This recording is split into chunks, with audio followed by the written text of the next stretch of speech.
The temp nurse. That's what Dr. Hargrove called her when he assigned the night shift. Not Rachel. Not by name. Just the temp. She didn't correct him. Correction required acknowledgement, and acknowledgement required a voice, and a voice required presence. Rachel Torres had spent 15 years perfecting the art of being invisible.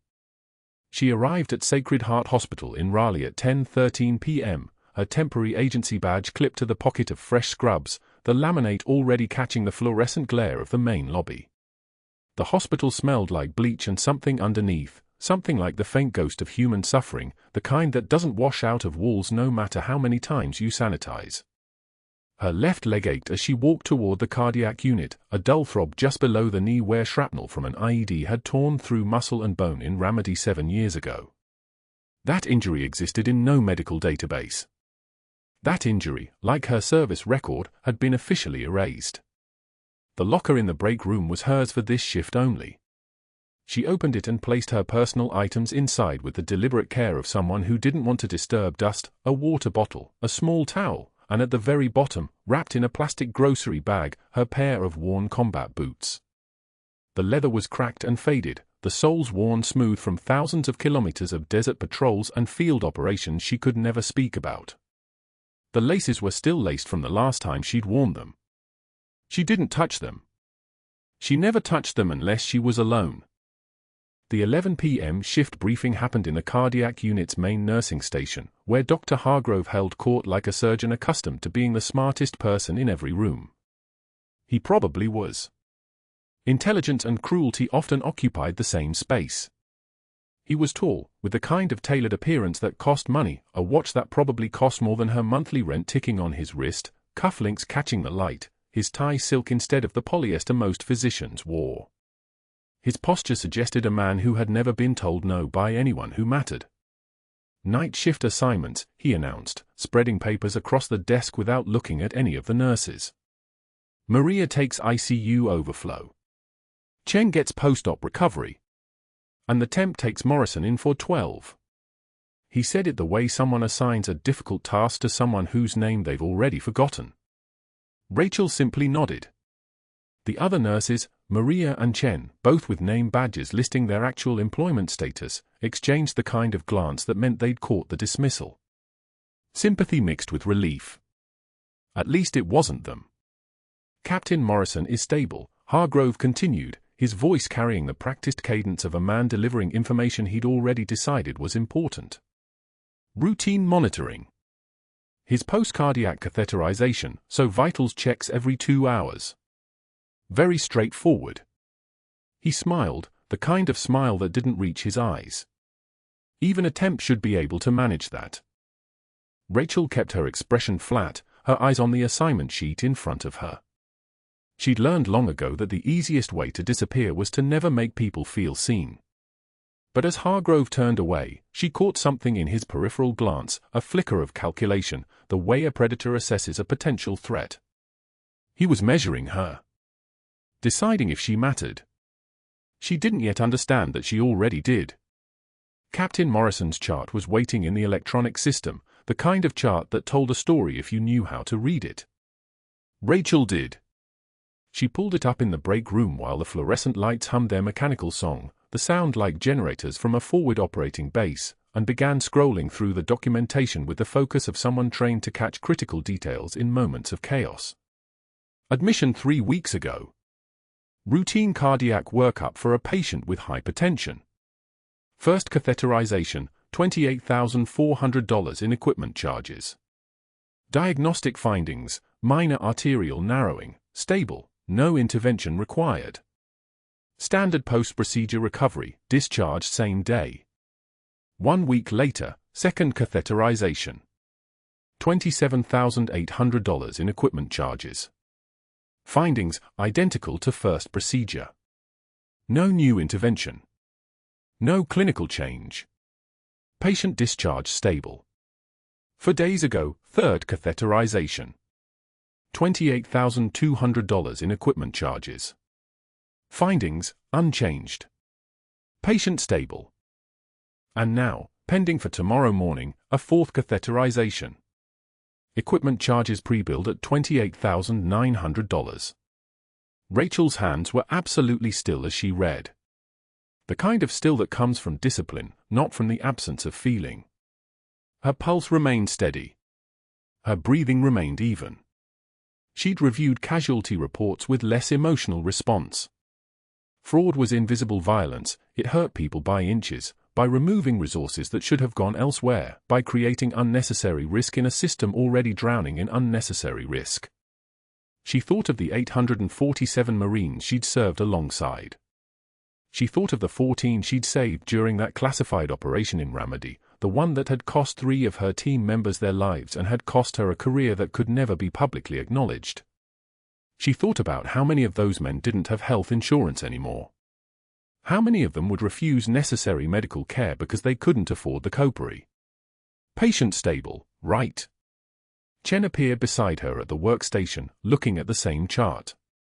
Hargrove's been cycling him through the cath lab like he's collecting bonus miles.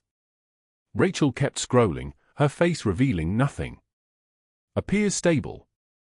Third one in 10 days, Chen continued, shaking her head. I flagged the duplicate findings with Hargrove last week.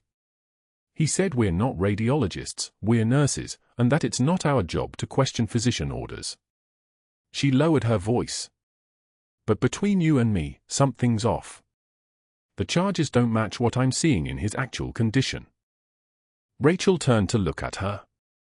Chen was young, maybe late 20s, with the kind of earnest expression that suggested she'd believed the system was designed to protect patients. She'd learn different eventually. They all did. Thank you for the context, Rachel said quietly. It was the most deferential thing she'd said since arriving, and Chen seemed to relax slightly, satisfied that the temp nurse understood the unofficial hierarchy. She was wrong about that. Rachel understood hierarchies, but not the ones Chen meant. The night shift formally began at midnight. Rachel completed her initial assessment of Captain Morrison in room 412, moving through the room with the practiced efficiency of someone who'd done this 1,000 times in contexts that had required considerably more urgency. The captain was 72, grey-haired, his Navy officer's bearing still evident even in a hospital bed. He watched her with the kind of intelligent attention that suggested he, too, was assessing her competence. How long have you been doing this? He asked as she checked his cardiac monitor leads, her hands moving with the muscle memory of 2 decades. Long enough to know what I'm doing, Rachel replied, which was not technically a lie. Her fingers found the pulse point at his wrist without searching, confirmed a normal sinus rhythm of 68 beats per minute, the rhythm steady as a metronome. You military? His tone changed, not friendlier exactly, but shifted somehow. Recognition meeting recognition across a gap neither of them would bridge. Rachel's hands didn't pause on the vital sign cuff. What makes you ask? The way you move, he said. The way you assess a space. I spent 34 years in the Navy. You learned to spot it. He paused. And the way you didn't flinch when I asked. She met his eyes for a moment, just long enough to confirm what he suspected, not long enough to confirm what he could never prove. Then she looked back at his monitor. Your vitals are excellent, Captain. How are you feeling? He seemed to understand that the conversation was over. But something had shifted in the room. Some silent recognition had passed between them, the kind of understanding that didn't require words. Rachel completed her documentation and returned to the nursing station just after 1 a.m., the cardiac unit settling into the kind of quiet that only hospitals achieved at night, machines beeping in electronic rhythm, the occasional overhead page, the sound of shoes on tile as night staff moved through corridors. She opened Morrison's full chart again, this time looking not just at the clinical findings but at the billing documentation, the equipment charges, the specific nature of what had been used in each procedure. The phantom charges were precise. Professional. Designed to match legitimate procedure costs without ever crossing the threshold that would trigger automated auditing systems. Whoever was doing this understood hospital billing the way a bomb maker understands metallurgy. She pulled up the list of equipment allegedly used in the 4th catheterization scheduled for 7 a.m. Her jaw tightened. Not from anger. Anger was a luxury she couldn't afford. From recognition. From understanding exactly what was happening in this hospital and exactly how it was being done. Hargrove entered the station at 2 a.m. with the kind of casual confidence that suggested he owned the space. He pulled up his own computer terminal, scrolling through something Rachel couldn't see, his expression the picture of concentrated authority. After a moment, he glanced sideways at her. "Morrison sleeping?" he asked. "Vital stable," Rachel confirmed. "Resting quietly?" Hargrove nodded, then returned his attention to his screen, but not before his eyes lingered on her for one moment too long. The same calculating gaze as before. But this time, Rachel understood what he was really calculating. Not whether she mattered. Whether she was a problem. She thought of those combat boots in her locker, the only physical proof of who she'd been. She thought of the 14 Marines she'd held together with her hands in a field hospital that didn't officially exist. She thought of the 14 families who believed their sons had been saved by random chance rather than by a woman whose service record had been classified and then erased. And she pulled up the billing documentation one more time, committing every detail to memory with the kind of perfect recall that came from 15 years of having to remember things that could never be written down. The room went so quiet you could hear the fluorescent lights hum. But that wasn't the worst part of the night. That was still coming. The first strike came at 1900 hours in Captain Morrison's room, when Rachel questioned the fourth cardiac catheterization order for a patient whose troponin levels sat perfectly normal. Dr. Hargrove entered with 2 residents trailing behind him like remora fish following a shark, his voice pitched loud enough to carry into the hallway where the night shift nurses would hear every word. "Miss Torres," he said, emphasizing the name like it tasted bitter on his tongue. "I notice you don't use any credentials. Probably because you don't have any worth mentioning. Let me explain how cardiology works to someone with your limited education." Captain Morrison's wife gripped her husband's hand, her face darkening with embarrassment, not for herself, but for the woman being systematically dismantled at the foot of her husband's bed. Morrison's son Derek, a Navy corpsman by training, stood rigid by the window, his jaw tightening as he watched Hargrove continue the performance. "Temps like you are why real nurses have to work twice as hard. You follow orders. You don't think. That requires a degree." Rachel absorbed the words the way she'd absorbed mortar rounds in Ramadi, as information, as data, as something to be processed and filed away. She took one measured breath. Her hands remained steady, her posture unchanged. A single tear escaped down her left cheek, but not from fear or shame. It was the kind of tear that comes from watching something precious be destroyed by someone too small to understand what they were destroying. She wiped it away with the back of her hand and maintained eye contact with Hargrove, her voice dropping to a register that seemed to come from somewhere deeper than her chest. "I've seen what integrity costs, Doctor. Apparently you haven't." The silence that followed was the kind of silence that has weight. Morrison's wife stopped breathing. The residents exchanged glances. Derek's hand moved to his chest, a gesture that had nothing to do with the conversation and everything to do with recognizing something he didn't have words for. Hargrove's face flushed crimson, not the flush of embarrassment, but the flush of a man watching his authority challenged by someone who wasn't supposed to have a voice. His fingers curled into fists. He turned on his heel without another word and stormed toward the nurse's station, his white coat flaring behind him like a cape. What happened next was surgical in its precision. Hargrove pinned a fabricated disciplinary right up to the unit board where every nurse on shift would see it before clocking out.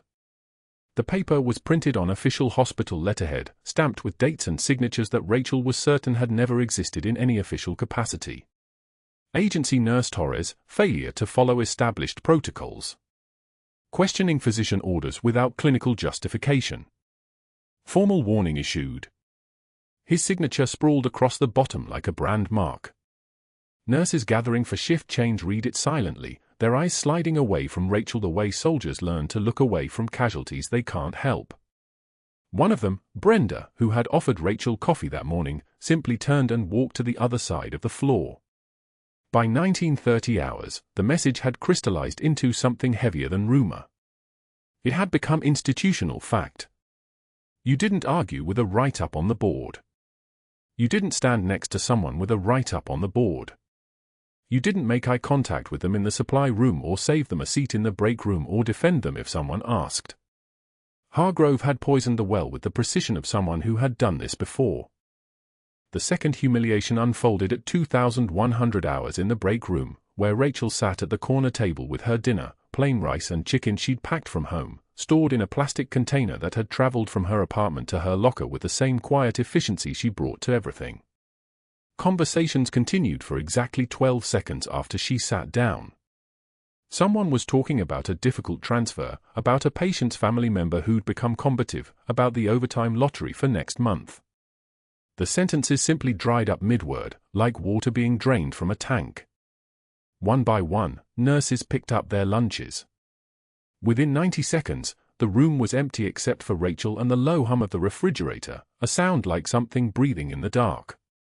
The fluorescent overhead light flickered once, casting a strobe effect across the table.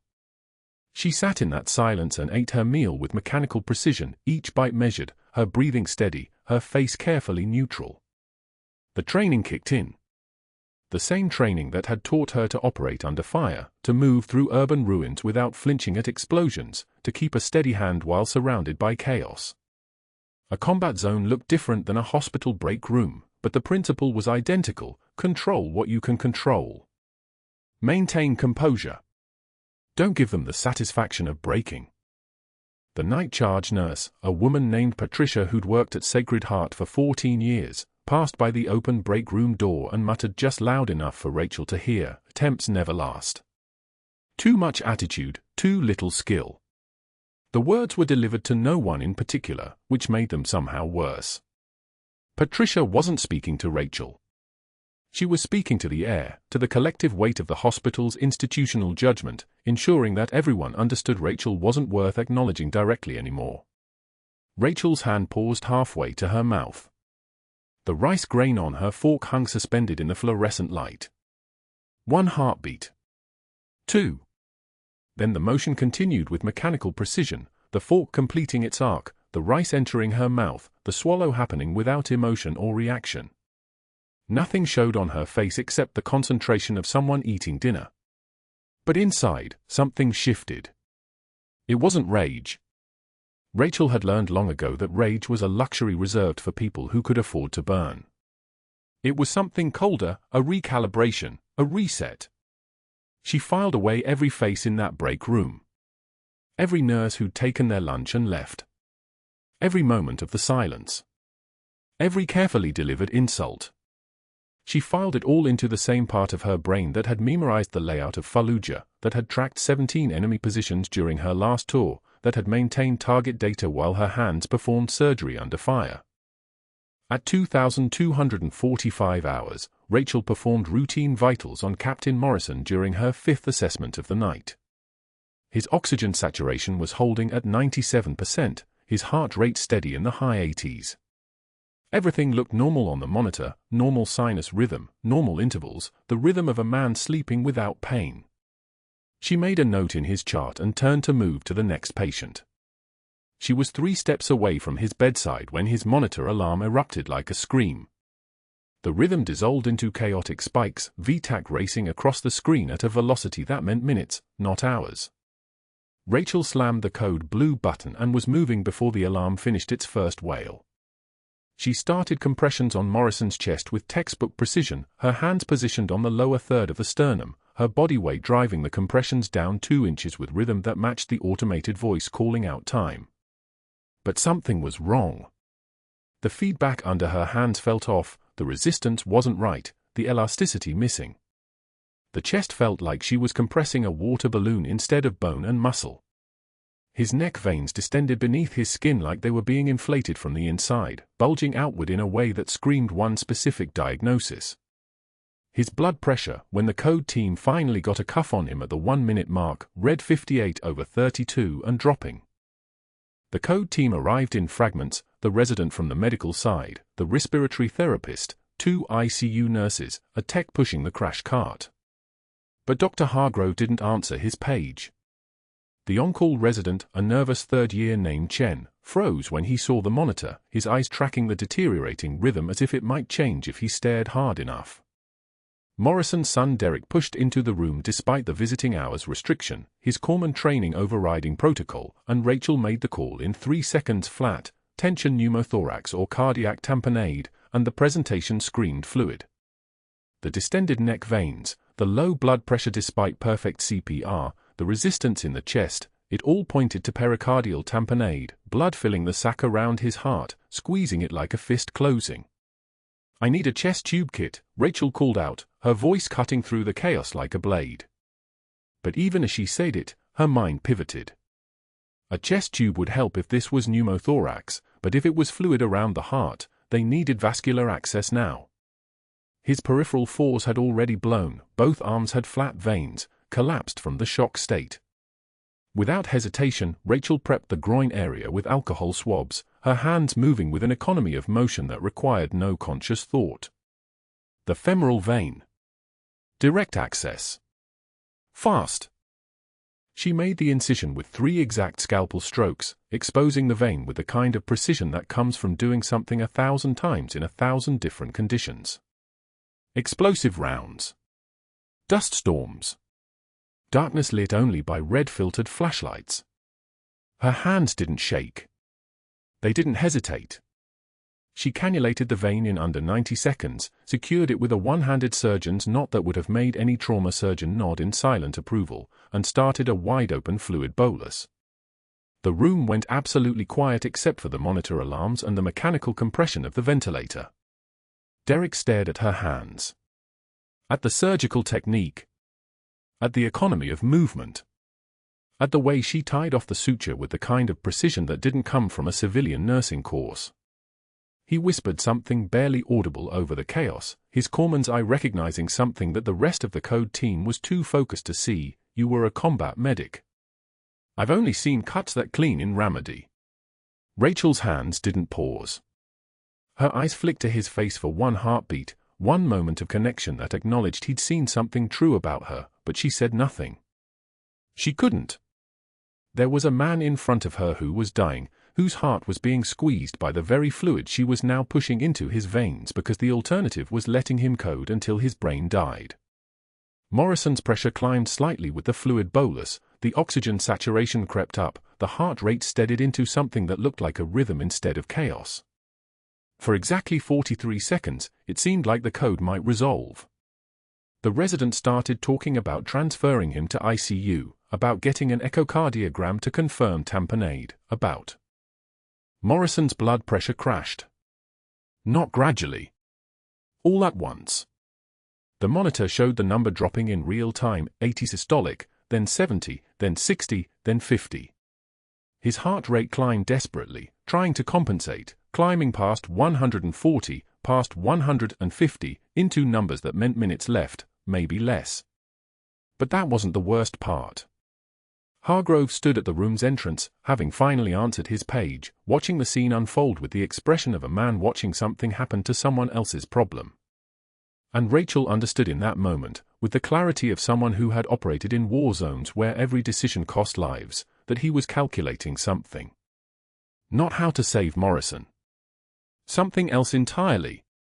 Something that involved the woman at the foot of the bed whose hands moved with the fluid precision of combat medicine, whose technique screamed elite training, whose presence in his hospital had suddenly become far more dangerous than a question about billing codes. The monitor screamed first. 1 second, Captain Morrison's rhythm was steady on the screen, a reliable march of electrical impulses doing their job, and the next second, the pattern shattered into something that looked like a seismograph during an earthquake. Ventricular tachycardia.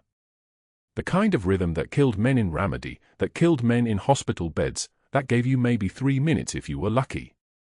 Rachel was moving before the alarms finished their first wail. She didn't run. Running was panic. She walked with the kind of purpose that made the night shift nurses look up from their stations, the kind of movement that belonged to someone who had already died once and knew the route back. The ventilator hissed its rhythmic breath. The 4-pole rattled. Her scrubs whispered against her legs like wind through desert sand. "VFib," Derek said, his voice cracking as he stared at the monitor. He was a corpsman, he knew what that rhythm meant.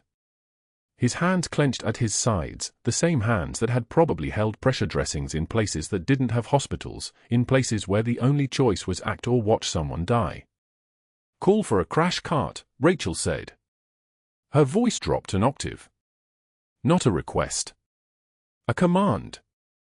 The night nurse fumbled for the phone and Rachel was already at Morrison's bedside, her fingers finding the pulse in his neck that wasn't there anymore. No carotid pulse. No time. She called Hargrove again. The phone rang twice before he answered with the voice of a man being dragged from expensive sleep. "What?" One word, textured with irritation. "Captain Morrison is in V-fib. He needs immediate intervention. Start compressions. Get the crash cart. The on-call cardiologist is." Rachel hung up.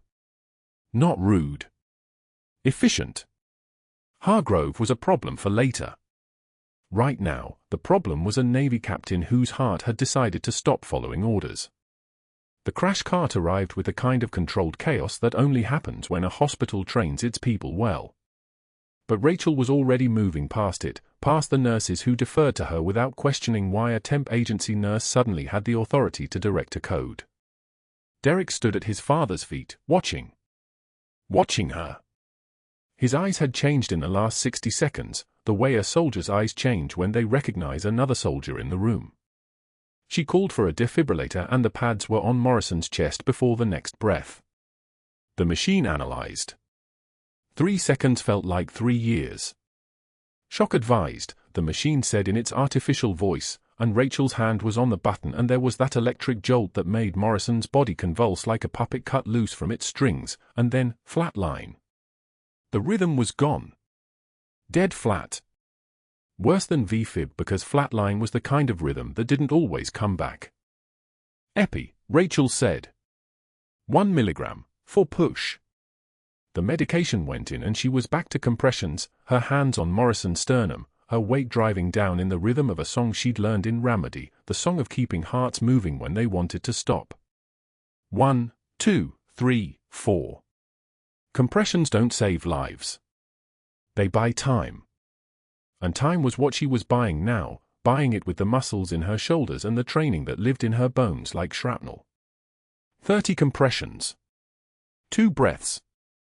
30 compressions. 2 breaths. The ventilator was connected now, its hose running to Morrison like a lifeline, and the crash team was running their own ballet around the bed, pushing medications and checking lines and doing all the things that hospitals do when they were fighting death in a room that smelled like antiseptic and fear. But that wasn't the worst part. The worst part was what happened when Rachel had to get vascular access fast. The 4 lines they had were peripherals, thin-gauge needles in the arms that would work for maintenance fluids but not for the heavy medications and blood products they were about to need. She needed a central line. Needed to get a needle into the vein that ran beneath the collarbone, the one that led straight to the heart. Needed to do it while performing compressions. Needed to do it with the kind of precision that came from having done it in a Humvee that was moving at 40 miles per hour because the nearest medical facility was 30 kilometers away and your teammate was bleeding into his abdomen. She set down the compression duty to one of the ER nurses. "Keep the rhythm at 110 per minute. Don't slow down." The nurse nodded, understanding that tone.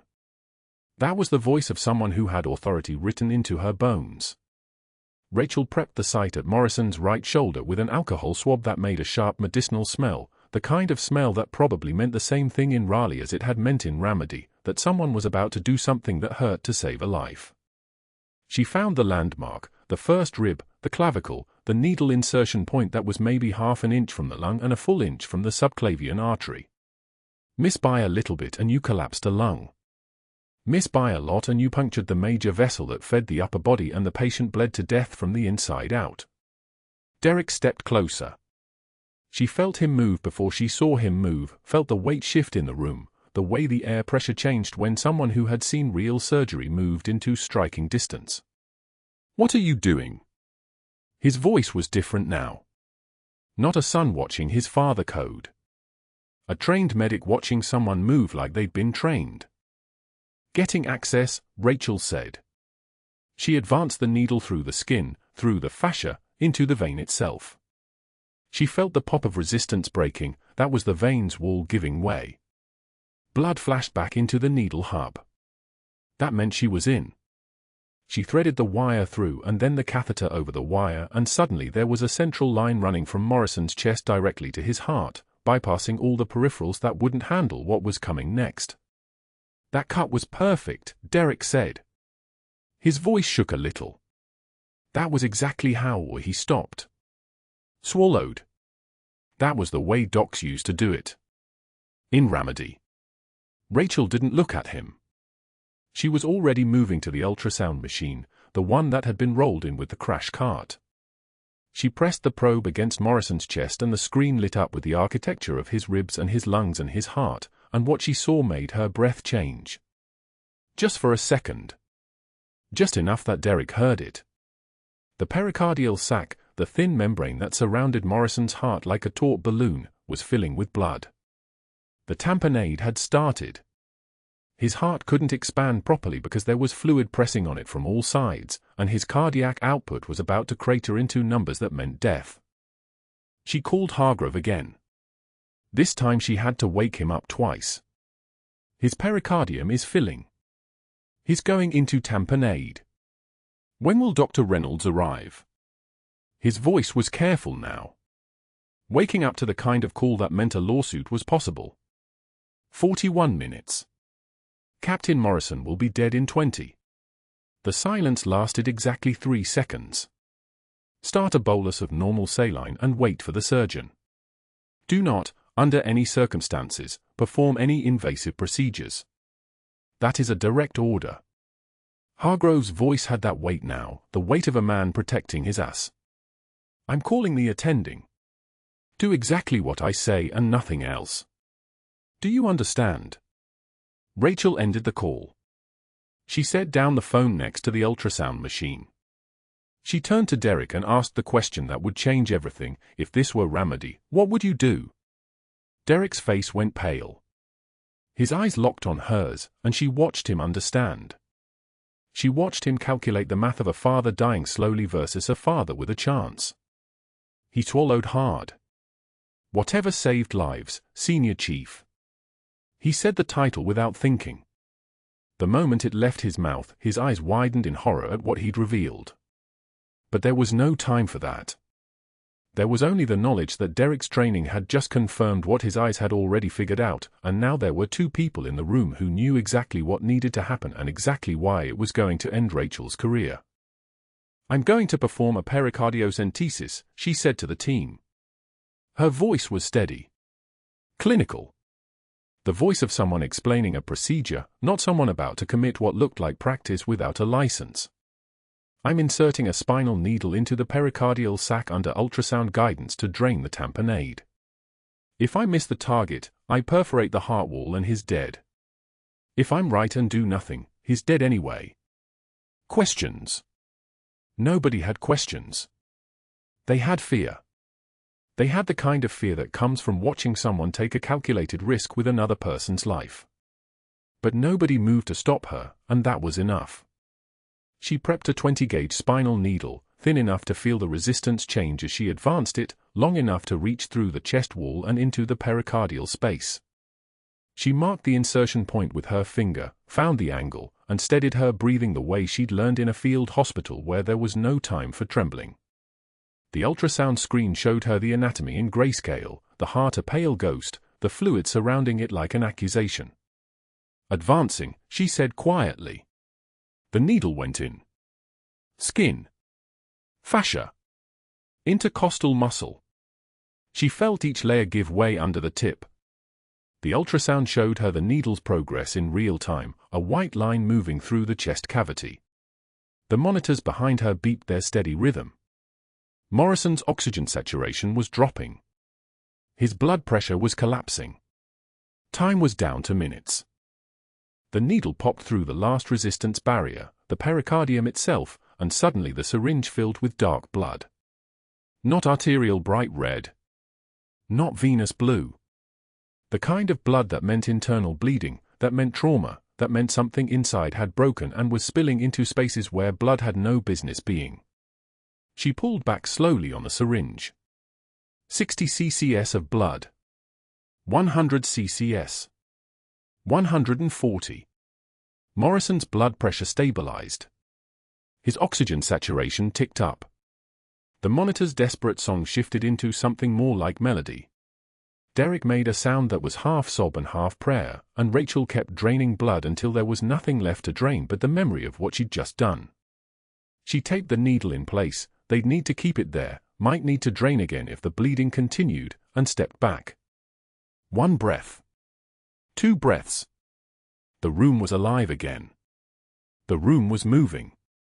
The room was exactly what it was supposed to be, a place where someone had almost died and didn't. Call for an echo, she said. Full cardiac ultrasound. I need to know if there's any cardiac contusion, any valvular damage, anything else bleeding. She looked at the nurse handling compressions. Continue supportive care. And someone get Dr. Reynolds on the phone and tell him his patient is stabilized but will need emergency drainage confirmation when he arrives. She pulled off her gloves, they snapped like gunshots in the relative silence, and stepped back. The night was far from over. Morrison was stable, but barely. The bleeding could resume. The heart could arrest again. And Hargrove, when he found out what she'd done, would move heaven and earth to bury her. But Derek was still standing there. Still looking at her. And in his eyes was the kind of recognition that couldn't be unseen, the kind of knowledge that didn't need words. The cardiac monitor's rhythm fractured at 0200 hours. Not the sudden flat line of a stopping heart, but something worse, the muffled beeping of a heart drowning in its own blood. Rachel read it instantly. Beck's triad. Muffled heart sounds, distended neck veins, dropping blood pressure. Cardiac tamponade. The pericardial sac filling with blood, pressure mounting against Morrison's heart with each compression. He's in tamponade, Rachel said to the night nurse, already moving toward the ultrasound machine. No request. No apology for the hour or the staffing or the fact that she was supposed to be the nurse they'd humiliated 12 hours earlier. Just the voice of someone who'd seen this before, in places where the equipment was sand and the operating table was a Marine's body armor. The ultrasound showed what she knew it would. Fluid, dark, echogenic fluid from fresh bleeding. The pericardial space was filling like a water balloon. Morrison's systolic pressure had dropped to 68, his heart squeezing against the pressure of its own blood. The ventilator wheezed its mechanical rhythm as Rachel prepared the needle and syringe. Another pericardiocentesis. The second one in 8 hours. She didn't ask for permission this time. She'd already learned what permission looked like in this hospital. It looked like Dr. Hargrove not returning phone calls while a patient bled out. Instead, she positioned the needle under ultrasound guidance, feeling the familiar resistance as it punctured the pericardial membrane, and drew back on the syringe. 30 milliliters of dark blood came free. Then another 30. The pressure released like a held breath. Morrison's blood pressure rose to 82. The night stretched. At 0245, the bleeding started again. Another 40 milliliters. At 0330, another 30. The pericardium kept filling, kept compressing, kept trying to kill him. Rachel performed the procedure 3 more times before the first light touched the windows, her hands moving with the certainty of someone who'd done this in tents and field hospitals, in spaces where there was no second call to a cardiologist because the cardiologist was already dead. At 0445, the ventilator's alarm screamed. High pressure. Pressure support dropping. Equipment failure. Rachel looked at the machine the way she'd looked at a lot of things that failed, as data that needed immediate translation into survival. Bag valve mask. Now, she said. The night nurse handed her the bag without question. Rachel sealed the mask over Morrison's face and began squeezing, a methodical rhythm, 5 seconds between compressions, oxygen flowing with each push. The bag expanded and released, expanded and released. Sinus rhythm. The heart monitor held steady beneath her hands. She stood at his bedside for the next 3 hours, squeezing the bag every 5 seconds with metronomic precision. Her shoulders burned. Lactic acid flooded her forearms. The mask seal required constant micro-adjustments or the bag wouldn't ventilate properly. At 0530, the day shift arrived. They looked at her standing at the bedside with the bag, at the telemetry showing stable rhythm, at the 4 pumps she'd managed through for medication adjustments, at the pericardiocentesis kit she'd used 5 times. "I can take over," one day nurse offered. "No," Rachel said. She didn't stop squeezing. "You'll break the seal." The nurse nodded and didn't push. Everyone on the cardiac unit had begun to understand that the small woman in scrubs who'd been fired yesterday morning was the only thing keeping Captain Morrison alive. At 0720, the elevator doors opened. Dr. Hargrove walked in with an entourage arranged like a show of force, 2 hospital board members, their lanyards catching the fluorescent lights, an investigator from the State Nursing Board, official insignia on his blazer, and a security guard carrying an empty cardboard box. Rachel's shoulders ached. Her hands had gone numb from squeezing the bag. She'd been awake for 37 hours. She didn't stop the rhythm. Hargrove approached Morrison's bed with his voice pitched low, almost gentle, which made it worse. "Miss Torres, I need to speak with you outside the patient's room." She squeezed the bag. 5 seconds. Released. Oxygen flowing. "This is an urgent matter," Hargrove continued. "Please." Rachel handed the mask to the day shift nurse with explicit instructions. "Seal pressure here. Don't change the rhythm. Call me if anything shifts." Then she stepped into the hallway. Hargrove's voice became official, stripped of its false kindness. "You performed multiple invasive procedures without physician supervision. You violated direct orders. You exceeded your scope of practice as a temporary nurse. You are terminated, effective immediately." One of the board members shifted uncomfortably. The investigator made notes. The security guard opened the cardboard box. Rachel walked to her locker. The limp from her left leg was more pronounced after 10 hours standing, the old wound from a roadside device in Fallujah protesting the weight. She pulled out her stethoscope first, a decent one, better than the hospital standard, and placed it in the box. Then her lunch bag. Extra scrubs. The small notebook where she tracked patient notes with the precision that had kept her alive in Ramadi. At the bottom of the locker sat the boots. They were the ones she'd worn through the Jolan district, through the fight that got Morrison's Corman Sons unit nearly wiped out, through the operation that had classified everything that happened to her. The leather was cracked from Ramadi sand, desert dust worked so deep into the seams that no amount of water could remove it. There were stains on the heel, old blood, hers and others, that she'd never fully scrubbed clean because some things weren't meant to be cleaned. She placed them on top of everything else, cradling them the way someone might handle holy things. Derek Morrison stood at his father's bedside 3 doors away, the bag valve still in his hands, watching. He saw the boots come out of the locker.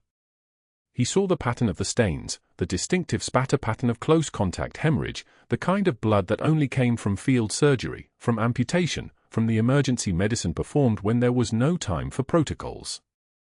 His breath caught audibly. Not shock. Recognition. The security guard escorted Rachel through the cardiac unit. Past the nurses who wouldn't meet her eyes. Past the disciplinary write-up still pinned to the unit board, her name in Hargrove's careful script, the word incompetence underlined twice. The box felt heavier with every step, as if her entire past was finally permitted weight. Her phone buzzed in her scrub pocket. She pulled it out walking toward the exit. Appointment reminder, VA Hospital, Neurology Department, 1,400 hours. 1,300 hours. 8 hours from now. The Veterans Affairs Hospital 6 miles away, where she was supposed to discuss her 2-year history of TBI symptoms she'd never reported because active duty didn't allow for broken brains. Where she was just another case file, just another veteran with the invisible wounds that no one saw in public. The VA waiting room smelled like cleaning solution and fluorescent decay. The lights hummed with the sound of 1,000 tired mornings. Rachel sat in a plastic chair that had absorbed the weight of too many people and clutched the cardboard box in her lap. Patient number 247. That was her designation on the check-in form. Not Senior Chief Petty Officer. Not the woman who'd kept 14 Marines alive under fire. Not the nurse who'd saved Captain Morrison's life 3 times in one night. Just a number and a symptom list and a medical record that nobody seemed equipped to read. Around her sat men and women in various states of visible and invisible injury. One young Marine across from her had the 1,000-yard stare, the eyes that had seen something that wouldn't come back. His uniform still had desert dust in the creases. Rachel recognized the distance because she'd lived in it for 2 years, the gap between the person you'd been and the person you were becoming. She wanted to tell him it got better. She wasn't sure it did. The fluorescent lights made her head pound, the same headaches that came in the afternoon now, the ones that made her vision tunnel sometimes. The VA neurologist would ask her about those. Would ask when they started. Would ask if they affected her ability to work. She placed the cardboard box on the empty chair beside her. The boots pressed against the cardboard from inside, the worn leather visible at the top, sand and blood and 2 years of erasure contained in a hospital box. Patient number 247 sat in the fluorescent anonymity of the waiting room and felt the final thread of her old identity dissolve like morning fog burning away, leaving behind nothing but the shape of something that had been, and the silence of things that were never supposed to be spoken aloud. The television in the corner of the waiting room played a new segment about a local hospital. Sacred Heart Medical Center. Something about a Medicare fraud investigation. Rachel didn't turn to look. She already knew what was coming. She'd learned long ago that consequences moved slowly at first, then all at once, and that the people who destroyed you sometimes didn't even know it was happening until it was far too late to stop. Outside, rain began hammering the parking lot, each drop striking concrete like thousands of tiny accusations. Rachel listened and waited, patient number 247 in a system that had no idea who she really was or what she was really capable of surviving.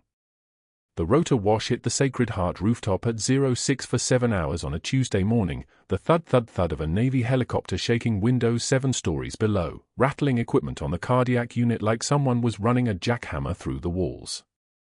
The intercom crackled once, twice, then fell silent. Nobody moved. Nobody breathed. 12 seconds later, 2 SEAL commanders in dress uniforms stepped out of the stairwell, their presence making the air pressure change, making the fluorescent light seem suddenly too bright and too small for the space they occupied. The lead commander, call sign Breaker, according to the embroidered patch on his chest, walked to the nurse's station with the fluid precision of someone who'd operated in places most people couldn't pronounce. He didn't scan the unit. He looked directly at the patient board, found the name, and turned toward the isolation room where Rachel had spent the last 8 hours documenting Captain Morrison's vitals with the precision of someone who knew exactly how many millimeters of margin separated life from the void. "We're looking for Senior Chief Torres. By call sign." His voice was a tank idling in a garage, low, controlled, carrying the weight of classified operations and midnight decisions. "She here?" The unit fell silent. Not the silence of fear. The silence of recognition. The silence of something seismic shifting under the hospital's foundation. Rachel was standing at the medication cart when the words reached her. She didn't turn. She didn't move. She finished documenting the 06 for 7 potassium level, 4.2, stable, and closed the electronic chart with the deliberate care of someone who'd learned long ago that rushing betrayed emotion. Then she turned, and the 2 commanders saw what Dr. Hargrove had tried to destroy, hands that had held lives together in Ramadi while buildings exploded around her, a jaw set in the same angle as every operator who'd learned to compartmentalize pain as data, eyes the color of a stormy Atlantic with 2 tours of duty burning behind them. "That's me," Rachel said. 8 words. No rank. No ceremony. Just fact. Commander Breaker nodded once, a movement like a salute without the formality. "Captain Morrison wants to thank you personally. Before we debrief." It wasn't a request. It was a command. Rachel moved toward the isolation room, the two commanders flanking her, and that's when the cardiac unit finally exhaled. Nurses who'd eaten their lunches alone because Rachel sat at their table watched her walk, watched the way her step had transformed from the careful, deferential movements of the temp agency nurse to something else entirely, something with authority embedded in every footfall. The way a warrior walks when they finally stop pretending to be invisible. Captain Morrison was awake. Weak, but awake. His chest rose and fell with the steady rhythm of a ventilator that no longer needed manual backup, oxygen saturation holding at 97%, heart rate settling into the low 80s. The cardiac monitor painted its green rhythm across the screen, sinus rhythm, the miracle of electrical impulses firing in the correct sequence, the miracle of 10 hours of Rachel's hands keeping a man alive when systems failed. When protocols meant nothing. When the only thing that mattered was muscle memory from 1,000 field operations in a desert Morrison's son had fought in alongside her. Derek stood at his father's bedside in dress uniform. When he saw Rachel, his eyes went wide, then filled, and he moved into a posture that made everyone in the room understand. He came to attention, chest high, fists at his sides in the position of respect, and said with his voice cracking like he was 17 years old again and just realizing what real courage looked like, Senior Chief Petty Officer. Captain Morrison tried to salute from the hospital bed. It was a broken, half-formed movement. He was still on sedatives, still processing the fact that he'd flatlined twice in the night and a temp nurse had brought him back both times, but the intention was there. The respect was there. The understanding that he'd been saved by someone the Navy thought was dead. A nurse stepped forward. Her name was Jennifer, and she'd been one of the first to abandon Rachel in the break room, one of the first to participate in the isolation campaign Hargrove had orchestrated. She was holding a manila folder, and her hands were shaking so badly the papers rattled like wind chimes in a hurricane. When she opened the first page, her voice cracked immediately. Senior Chief Petty Officer Rachel Torres. Navy Cross for Valor in Ramadi, Fallujah District. Jennifer's breath caught. 2 Purple Hearts. Distinguished Service Medal for a surgical operation under fire that saved 14 Marines. Jennifer looked up at Rachel, and there were tears streaming down her face. This citation says you performed a life-saving surgical procedure in a compound under active combat conditions, that you remained under fire for 3 hours maintaining hemostasis and airway management while your unit engaged enemy forces at 300 meters. It says? Jennifer's voice dropped to a whisper. It says you're the only reason half those Marines came home. The room went silent. Not the silence of shock. The silence of comprehension. The silence of every person in the cardiac unit understanding that the woman who'd eaten lunch alone for 48 hours, who'd been publicly humiliated by Dr. Hargrove, who'd been terminated with a cardboard box and her blood-stained combat boots, was exactly what Hargrove's instincts had warned him about, not a threat to his ego, but a threat to his entire operation. Commander Breaker stepped toward Captain Morrison's bed. He didn't raise his voice. Didn't need to. Captain, you were saved by one of the best combat medics the Navy ever produced. She's been operating under protection protocol since her unit's mission was classified above top secret. The Pentagon sent us to extract her from a civilian investigation. There's a full security clearance briefing scheduled for 1,400 hours. He paused, let the weight settle, then continued, the State Nursing Board investigator has withdrawn his complaint. The hospital's legal team is cooperating with federal prosecutors on what appears to be an 18-month fraud investigation that your unnecessary procedures helped accelerate. And the person responsible for that investigation's acceleration is no longer employed in any capacity that allows him access to vulnerable patients. Dr. Hargrove had been standing in the doorway the entire time, watching the commander speak. His face went white, not the white of embarrassment, but the white of comprehension, of understanding that every move he'd made, every phone call he'd leveraged, every favor he'd called in had just evaporated. The board members he'd orchestrated his meeting with were already cooperating with federal prosecutors. The investigator he'd personally contacted had already filed a counter-complaint. The Medicare fraud case that had been building for 8 months had just found its acceleration point in the medical records of one Captain James Morrison, whose unnecessary cardiac catheterization had been the visible edge of something much larger.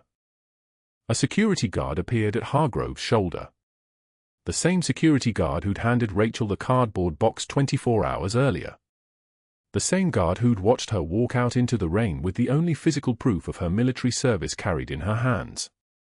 He was holding another cardboard box now, Hargrove's personal items, a stethoscope, the nameplate from his office door. "I believe you know the way out, sir," the guard said quietly. "HR will mail your final check." Hargrove didn't speak. Didn't move. He just stood there as the security guard held the cardboard box, as the two SEAL commanders continued their briefing with Captain Morrison, as Rachel Torres, revealed at last, turned and looked at him with the composed, level stare of someone who'd survived worse than anything a hospital could offer. The stare of someone who'd learned long ago that anger was a luxury for people who could afford to waste energy. Rachel's expression didn't shift. Didn't register satisfaction or vindication or anything at all. Just acknowledgement. Just the awareness that some people are sent out of rooms by security guards while others receive commendations that will be taught in military medical courses for decades. Hargrove left. The security guard followed. The room exhaled. 6 months later, Rachel Torres ran the Sacred Heart Cardiac Unit. Her name was on the office door in raised brass letters, Rachel Torres, SCPO, RET, Director of Cardiac Care. Her credentials were framed on the wall beside her Navy Cross citation, the official photo showing her in dress blues with decorations that belonged to someone who'd seen things that changed the molecular structure of their bones.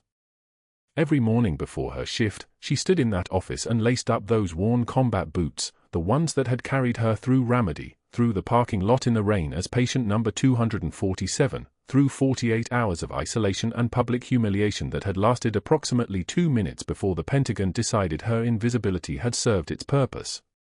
Captain Morrison came to the unit monthly now, always bringing Derek, who was 3 months into Sacred Heart's civilian paramedic program under Rachel's direct mentorship. The break room filled when Rachel sat down now. Nurses gathered around her like students at a master class, asking about field medicine techniques, about how to manage trauma patients in resource-limited environments, about the scars on her forearms she no longer hid beneath long sleeves. Rachel answered every question with the same patient precision she'd used to keep Captain Morrison alive for 10 hours straight, technical, specific, and waited with the understanding that medicine was just another word for commitment. On a Tuesday morning 4 months in, a young Marine arrived in the ICU with shrapnel wounds from an IED explosion in Cunha province. His name was Marcus, and his eyes carried the same weight of survivor's guilt that Rachel had learned to recognize from every mirror she'd looked in for 17 years. He was 24 years old. He'd lost 2 members of his unit. He was asking himself the same question Rachel had asked in the rain outside a Veterans Affairs hospital: what happened to someone when the war was over but the war never quite left? Rachel sat beside his bed during her lunch break. She didn't bring her meal. Didn't bring a clipboard or a stethoscope or anything official. She just Saturday. "You were in Ramadi," Marcus said. It wasn't a question. The cardiac unit staff had made sure every patient knew the story. The temp nurse who turned out to be a Navy legend. The woman Dr. Hargrove had tried to destroy. The woman who'd saved Captain Morrison's life by refusing to follow the protocols that would have gotten him killed. Fallujah District. 3 tours. Rachel rolled up her sleeve, and Marcus saw what Captain Morrison's son had seen: scars from shrapnel, from burns, from the physical evidence of explosions that didn't appear in any official record. 14 Marines came home because I didn't follow protocol. Because I stayed when I was supposed to leave. Because systems failed and muscle memory took over. Marcus looked at her. Really looked at her. Saw in her face the possibility that surviving wasn't the end of his story, just the beginning of a different kind of operation. "How do you live with it?" His voice was barely audible. "The ones you save and the ones you can't." Rachel was quiet for a long moment. Outside the window, Raleigh was moving through its day, cars on streets, people in offices, the ordinary machinery of a world that had no idea what it meant to hold 14 Marines together with your bare hands while buildings burned. Then she spoke, and her voice carried the weight of 2 years spent invisible, of 10 hours standing at a patient's bedside when everyone else walked away, of boots that carried her through hell and back and out the other side into something that looked like home. "You do not need a badge or a gun to be a warrior," Rachel said. "You just need to show up when no one else will." Marcus's eyes cleared. Not completely, the weight would never completely lift, but enough. Enough to see a path forward. Enough to understand that survival itself was an act of rebellion. Enough to know that someone who'd hidden her own scars for 17 years understood exactly how heavy the silence could get, and how light it felt when someone finally saw you. If you've made it this far, I want to ask, have you ever been judged by someone who didn't know your true value? Have you ever carried a secret that changed everything? Subscribe for more stories of hidden strength, and comment below, what would you have done if you'd been Rachel? What would you have sacrificed to keep someone alive?